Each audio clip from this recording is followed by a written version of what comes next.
con mi queridísima Karen Lozada. Mi querida Karen, ¿cómo estás? Hola, Joan. Muy bien, muy feliz de estar aquí. Yo también estoy feliz de que estés conmigo como cada martes, Karen. Nos traes un tema importante. ¿Cuál es? A ver, platícanos. Es un tema que creo que ya ustedes habían estado platicando previamente. Es sobre el Plan C, el Plan C y la necesidad de que se logre concretar. Ya una vez que vimos que el Plan A y el Plan B lo han parado a como de lugar, tanto en el Congreso como en en el Poder Judicial, ¿no? Y justamente este plan es pues lograr la mayoría calificada para lograr que en el próximo sexenio a la salida del presidente López Obrador, porque todavía le va a tocar un pedacito, mandar algunas propuestas. Ajá, ¿no? 2 propuestas muy importantes que ahorita si quieres vamos platicando. Sí. Pues se logre tener esta mayoría y así pues pasar toda la serie de propuestas que todavía faltan para que al menos en este primer momento de la Cuarta Transformación se avance y se logren dejar bases muy, muy, muy cimentadas que ya hay, pero todavía hacen falta unas cuantas por ahí.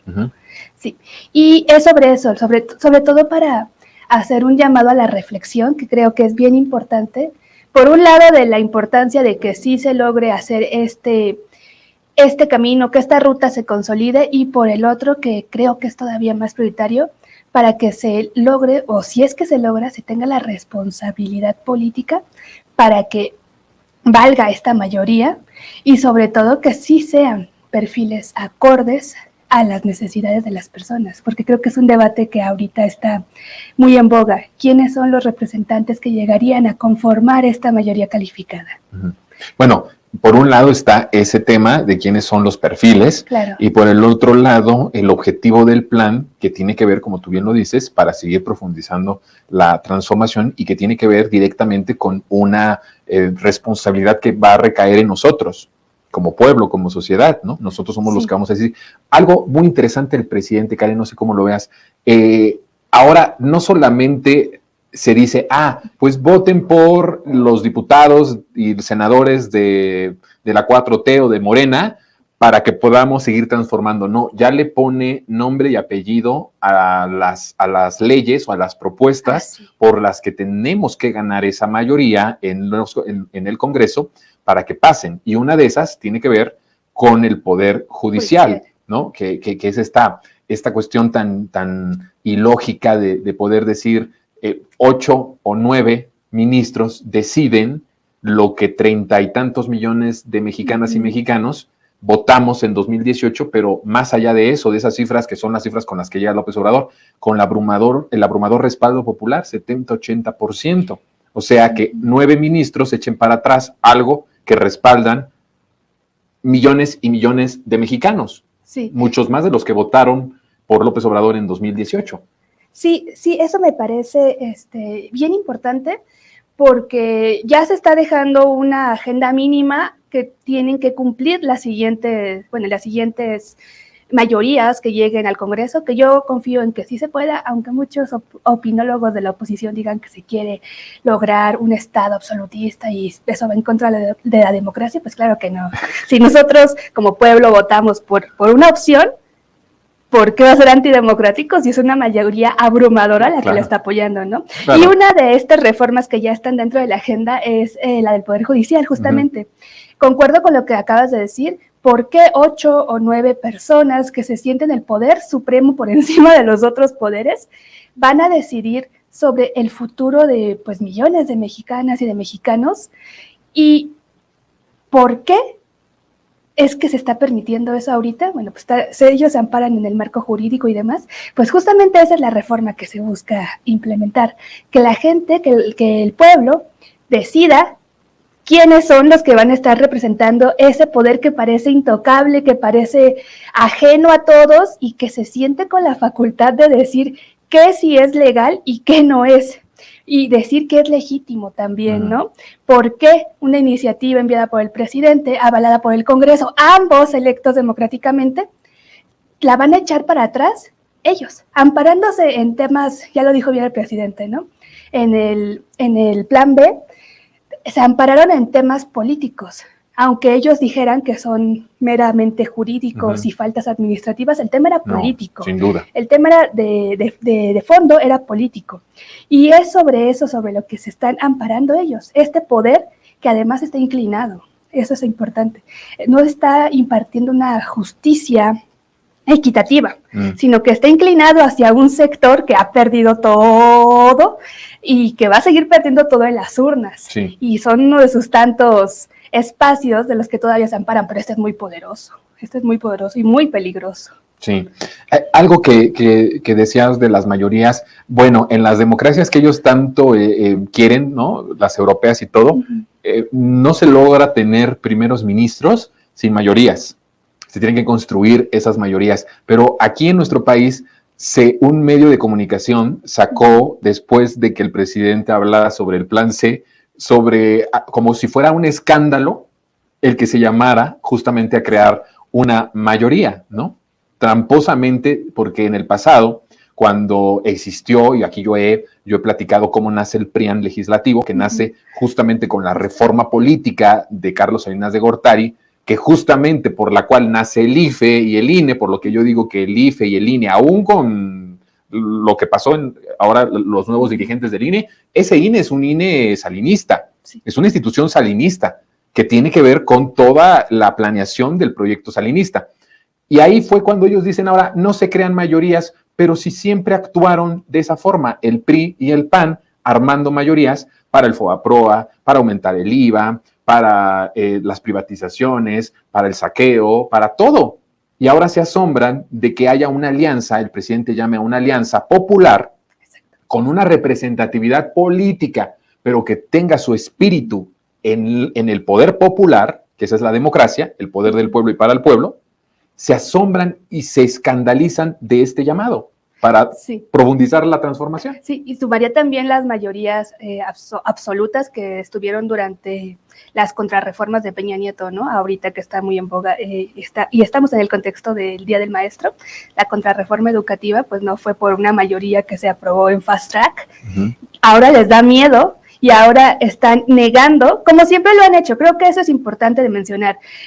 Ellos o estos comunicólogos, estos opinadores profesionales al servicio del capital, siempre niegan o parece que están en contra de de los recursos que nosotros utilizamos, pero que en el pasado eran los suyos. Están en contra porque está utilizándose por el pueblo, que no es otra cosa que un miedo a las mayorías. Cualquier recurso que utilicemos legal y que ellos hayan utilizado en el pasado, pero que ahora nosotros no lo apropiemos, lo van a ver mal y van a sacar una serie de comunicados, van a sacar una serie de campañas argumentando que se atenta contra la democracia porque son estas mayorías las que están decidiendo el futuro del país. Ok, está bien, ellos lo hicieron, pero de manera ilegítima, porque utilizaban las mayorías que llegaban con la compra de votos, con la coacción, con las amenazas, con un sinfín de artimañas. Con el fraude abierto, ¿no? Del PREP y de la compra de votos. Y desmedido y cínico. Utilizaban esas mayorías para aprobar sus reformas, para aprobar las iniciativas que buscaban favorecer a su lado del proyecto, porque eso es lo que hacían, favorecían a los intereses de su proyecto. Pero ahora que se busca, como bien lo dijiste, con una alianza popular, con legisladores que representen los diferentes sectores de la mayoría del pueblo, es que argumentan que es una falta y que se atenta contra la democracia. Claro que no, es legítimo si lo es. ¿Se va a seguir trabajando en función de ello? Por supuesto que sí. Ellos le tienen miedo a que se logre consolidar y profundizar todavía más la transformación y es a lo que apelan, es su discurso de siempre, que no hay democracia, que López Obrador es un tirano, que se quiere perpetuar en el poder, es un absolutista y aunque ya no esté en Palacio Nacional, desde Macuspana va a estar tirando línea. Que no se va a ir a Macuspana, se va a ir a Palenque. A Palenque, Chiapas, sí. Eso es lo que andan diciendo, pero pues solamente están dando cuenta del miedo que le tienen a las mayorías y al poder del pueblo. Le tienen miedo a las mayorías construidas desde el poder popular, pero no le tienen a las mayorías construidas desde la cúpula. Sí. Porque por un lado, bien lo dices, se crearon estas mayorías, el PRI y el PAN se fueron abriendo mayorías para la representatividad de sus diputados a través de los programas sociales que eran clientelares completamente y, por supuesto, a través de la manipulación, la compra del voto o el fraude abierto. Pero una vez que ya estaban como legisladores, legislaban en favor de moches. Sí. O sea, aprobaban leyes, entre ellas, por supuesto, la educativa, que va dentro del Pacto por México, aprobando leyes totalmente dañinas, completamente antipopulares, todavía con pagos y corrupción ahí interna, ¿no? De ir pagando, haciendo estos pagos para que ellos orientaran esos votos. Hay, creo yo, una narrativa, Karen, que tenemos que destruir y que tenemos que empezar a profundizar, que es que la gente no le tenga miedo a las mayorías. Sí. Porque por mucho tiempo, cuando ellos pierden estas mayorías, por el voto popular, o cuando tratan de hacer diluir y decir, no va a haber nadie que pueda cambiar la Constitución, porque yo, Salinas, ya la cambié, ya hice todo lo que quise y ahora ya la voy a cambiar para que nadie la cambie, claro. Sin contar que yo ya tenía un aliado del PAN que me va a hacer la mayoría para aprobar todas las reformas salinistas y neoliberales que se aprobaron desde 1988 hasta el 2018. Y entonces ahí viene esa cuestión de que la gente, la comentocracia, incluso la comentocracia de izquierda, el decir, es que hay que tener, ¿qué dicen? Contrapesos. Sí. Hay que tener equilibrio, hay que tener pluralidad de voto. Dale uno al presidente, a Morena, pero dale el Congreso a los otros, a la oposición. Pues es que si tú haces eso, no hay transformación, no hay el proyecto que enarbole el presidente o el candidato o la candidata próximas, no lo va a haber. Sí. Y entonces van a venir esta campaña, a propósito de que se echó a andar este plan C, de decir, peligroso que Morena pueda cambiar la Constitución, peligroso que Morena tenga mayorías en el Congreso. Y no es peligroso. Solo a través de esta construcción de una mayoría con una alianza de representatividad popular y abiertamente, vamos a poder lograr profundizar. No tenemos que tenerle miedo a las mayorías, en este caso a las mayorías de los congresos. Sí, y yo creo que eso obedece mucho a la visión impregnada de la democracia neoliberal, en la que se busca que aparentemente, eso es importante, en teoría, ¿no? Que las minorías tengan voces, ¿no? Claro. No se les está quitando la voz a la oposición, solo van a ganar con sus votos, ¿no? Pero ¿por qué van a tener el mismo peso este proyecto que la gente ha rechazado con su voto, que lo ha rechazado en los diferentes espacios, que pues el otro proyecto, en este caso el proyecto de la transformación, que se acompaña, que se ha construido, que se ha acompañado y que se defiende? ¿Por qué es que van a tener la misma posibilidad para marcar la agenda de un proyecto de transformación que se ganó en el Ejecutivo y que se está respaldando en el Congreso? Eso me parece que es bien importante porque sí, dentro de la izquierda también se está reproduciendo por algunos sectores, no todos, sí. Este discurso de es que los contrapesos son necesarios, es que si no vamos a recurrir a lo que pasó en algunos gobiernos de Latinoamérica, que yo no concuerdo con esa visión. Ojalá en algún momento podamos hacer un análisis de qué pasó en Latinoamérica, qué está pasando aquí. Sin duda. Y que nos vamos a ir hacia allá. Es que vamos a hacer el típico discurso. Vamos en camino a ser Venezuela, vamos en camino a ser Cuba. Y a Hugo Chávez, que no lo dejan descansar a mi comandante. No lo dejan descansar ni siquiera ahorita, ya más de 10 años. Sí, y ese es el discurso que no lo supera, ya supérame. Ya supérenlo, ya suéltenlo, por favor. Sí, y es que eso lo reproducen, y eso es importante, es un discurso peligroso que dentro de lado de la opinión que apoya la transformación se reproduzca, el querer contrapesos. Ok, se quieren contrapesos, pues está bien, pero... ¿Qué más contrapesos quieres tener? Que los medios. Que los medios y que el poder económico, que la oligarquía. Claro que sí, justo a eso quería llegar. Esos contrapesos ya están marcados. Nosotros hemos ganado en el aspecto político. Ganamos el poder político, como pueblo hablo, pero el poder económico todavía lo tienen estas élites. Y lo van a seguir teniendo. Y lo van a seguir teniendo. Ahí tienen su contrapeso más claro. Ahí está. Todas las campañas que se generan desde los medios hegemónicos para intentar atacar o denostar la transformación, creo que es un contrapeso suficiente. Las presiones y las amenazas que también están ejerciendo constantemente en contra del gobierno, es otro contrapeso importante. Y no solo nacional, sino extranjero claro también. Sí, eso es importante también. Desde gobiernos extranjeros, desde capital extranjero, están estas amenazas. Ahí están sus contrapesos.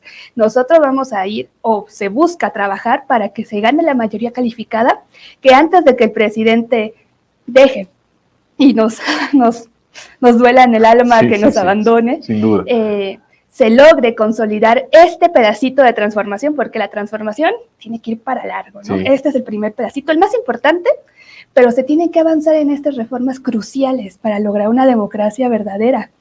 Y ya una vez pasado eso, pues vamos a tener que seguir trabajando en la responsabilidad política, si es que se consigue esta mayoría calificada, de que sea una mayoría que sí represente. Ese es otro reto. A ver, en los últimos minutos que nos quedan, Karen, háblanos de esta parte, porque sí también no es lo mismo que llegue, que ganemos esa representatividad, que ganemos esa mayoría, y que lleguen perfiles como Lili Téllez. Como Lili Téllez, eso es algo... O Germán Martínez. Sí, yo creo que eso va a ser una tarea a lo interno del movimiento, tanto desde la dirigencia como entre las bases, para que desde la dirigencia se escuche a las bases y que las bases hagan Pero es que ese es un gran problema, Karen, que no está las dirigencias escuchando del todo, no hay una o hay algo que distorsiona el mensaje de las bases hacia la cúpula o hacia la dirigencia y no están escuchando, porque hay una no aceptación de que hay personas que no están de acuerdo en muchas cosas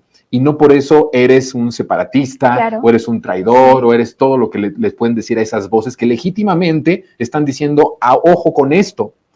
¿Qué hacer si la dirigencia no está escuchando la voz de las bases que están pidiendo, sí, vamos a ganar, vamos a hacer todo lo posible, porque me consta que abajo la gente entra en tarea, se aplica a convencer, a distribuir información y a convencer a gente de ganar lo que está pidiendo el presidente, pero ¿con qué perfiles?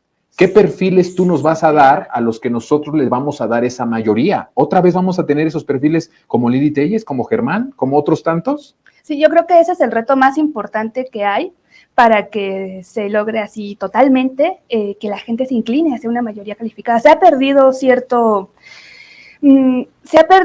espacios por los perfiles, eso es un hecho, no podemos negarlo. En Morena se tiene que dar una reconfiguración total de quiénes son los candidatos. Desde el Instituto de Formación Política creo que he escuchado y se ha trabajado para que existan filtros, pero todavía no es suficiente, porque en algunas ocasiones el pragmatismo es la bandera que se utiliza para escoger a los candidatos. Y yo creo que, si bien no es del todo incorrecto, no es la vía que se tiene que llevar en este próximo proceso. Se tiene que escuchar, ahora sí, en serio, lo que la gente está diciendo, a quienes no quieren, a quienes quieren, y sobre eso tener una negociación. Eso es importante, diálogos en los que se logre una negociación, porque sí entiendo que en algunos lugares se va a elegir, porque es vía encuesta, pues los perfiles que tengan más visibilidad o que se les conozca más son los que van a ganar. Eso lo entiendo perfectamente. Y desde esa trinchera, en esos casos, va a ser responsabilidad de estar presionando constantemente para que esas personas estén a la altura. El proyecto. Pero por el otro lado se van a ganar espacios, se van a ganar en las encuestas, van a quedar posicionados los perfiles que vienen de base, que los conoce la gente y que sí representan pues los intereses del pueblo o de sectores específicos que están luchando. Y en este caso lo que se va a tener, yo pienso humildemente, que se tiene que hacer es apoyar estos perfiles y quitarnos esta trágica, este lastre que tenemos a lo interno del movimiento de la izquierda, que es una lucha tremenda de egos. Existe, pesa y ha tenido consecuencias muy malas, porque está el compañero, los dos compañeros de base, ¿no? Va él, la gente se inclina por él. Y el otro compañero que tiene un sector importante de apoyo es, ¿por qué él y no yo? ¿Por qué él y yo no? ¿A poco yo no tengo la capacidad? Y en lugar de sumarse, se aísla.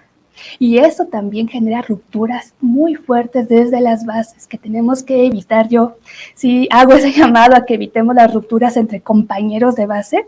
Y si se puede apoyar a alguien que tiene la fuerza, la capacidad, que tiene la visibilidad, pues vámonos todos por esa persona. De esa forma se construyen con acuerdos, con diálogo, con negociaciones, claro que sí, en términos políticos, y así yo pienso que se puede intentar reconfigurar un poco pues estas deficiencias que sí existen en nuestro movimiento. Para esto se requiere muchísima maduración política, Karen, el que puedas decir en donde el movimiento me ponga, yo estoy. Claro. Si es en un lugar de una cuestión a lo mejor de algún puesto público, si es en una cuestión de elección popular, candidato a algo, en donde quiera que esté, ahí voy a funcionar. Me parece que hay de repente esa parte de decir, como la política tradicional, estoy aquí por un puesto. Sí. Pero el presidente lo ha dicho, no luchamos por puestos. Claro. No luchamos por, si tú piensas, y es un llamado a las bases, si la base piensa, y hablo con todo respeto porque yo no estoy afiliado a Morena, pero pues es el partido por el que voto abiertamente, es el partido que representa lo que yo creo políticamente, socialmente. Y yo hago un llamado a esas bases. Si tú estás haciendo el esfuerzo de convencer, de estar abajo, a ras de tierra, solo para que en algún momento te den un puesto público o te den una candidatura, me parece que tendrías que empezar a cambiar tu perspectiva, porque a lo mejor te puedes llevar a una desilusión muy grande. Claro. Si el motor de que tú estés distribuyendo el periódico Regeneración o que estés en la campaña concientizando, informando, es el ganar un puesto político, estamos perdidos. Sí. No va por ahí. Sí. Pero también a las dirigencias no nos encajen con este pensamiento que es muy legítimo, ¿sí? No tienen que estar por los puestos, sino por el bien de las mayorías, claro, y el proyecto de transformación. Pero no sean encajosos las dirigencias de que si hay alguien que ha trabajado, si hay alguien que se ha esforzado, si hay alguien que ha acompañado al presidente en las buenas y en las malas, y tiene un capital político, no sea esa persona en vez de que la cambien por un priista o por un expriista o por un expanista, ¿no? Entonces, me parece que ahí tiene que haber, como tú dices, un diálogo, pero el problema es que no hay ese diálogo. Sí, creo que está cerrado ese diálogo. De momento, eso es un gran tema, pero ya se acusan unos a otros en redes sociales, ¿no?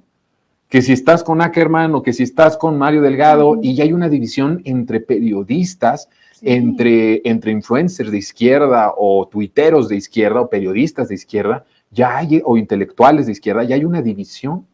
Ya hemos escalado hasta eso, Karen. Rapidísimo, ¿qué piensas sobre esto en 2 minutos? Sí, lo voy a intentar hacer menos de tiempo. Yo creo que esta es una de las situaciones más peligrosas que tenemos a lo interno de la izquierda.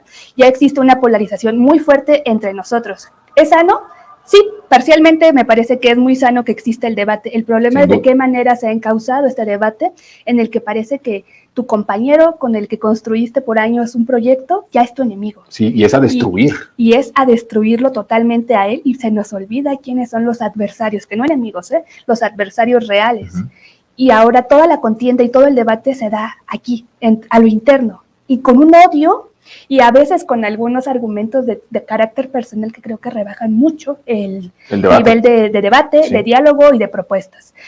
Sobre eso es sobre lo que tenemos que trabajar. Una unidad, claro que sí, pero como la que está pasando en el Estado de México. Esa me gusta mucho, no la de Coahuila, la del Estado de México. No, en Coahuila no hubo es el ejemplo de que no hay que hacer. Sí. En el Estado de México se está hablando con los diferentes sectores, se les está invitando a sumarse a todos, y existe un acercamiento, lo digo porque lo he vivido en carne propia, de representantes o de compañeros que están en algunas posiciones que habían tenido un alejamiento, se habían alejado de sectores importantes de las bases del partido, que lo están retomando.